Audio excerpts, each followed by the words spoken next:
Time now for the news from the left. It shouldn't be a surprise, but the media is losing the trust of Americans every day. Take a look at this poll from Axios. 46% of Americans trust traditional media right now.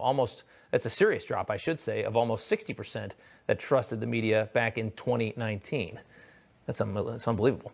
Axios also noting that social media has fallen to just 27% of Americans trusting it. I think that's about 27% too high. As for the mainstream press, the Trump presidency showed us everything we need to know about their left-wing agenda. It was quite an expose, those 4 years. Want to lay on the beach all day and make $400K? Take a look at this headline.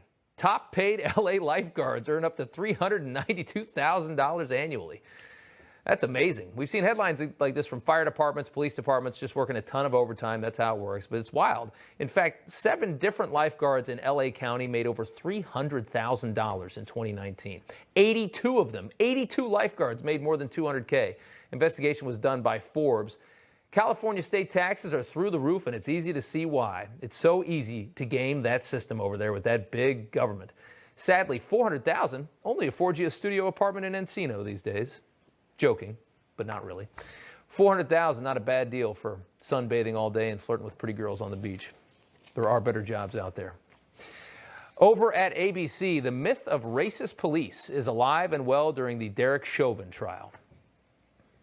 And I don't have to tell you, David, that this case is so much bigger than what happened 10 months ago on the corner of 38th and Chicago in Minneapolis. On its face, Derek Chauvin is on trial for sure. But for many Americans, this nation is on trial. Our criminal justice system is on trial. Yes, because white cops are just running around shooting black people for sport in this country. Mainstream press lying to its viewers. So much real evidence goes against everything she just said. And this entire narrative, by the way, it's an embarrassment.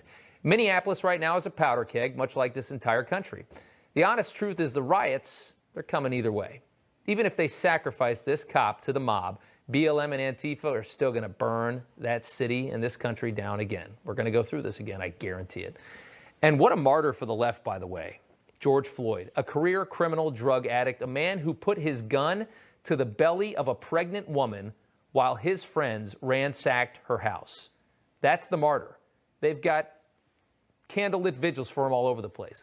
A man who was on a fatal dose of drugs when he died, and a cop who was using a department-sanctioned maneuver and kneeling on him. Keep an eye on this story, but spoiler alert, no matter what happens, there will be mayhem when it's over, and if you live in Minneapolis, you better start boarding up right now.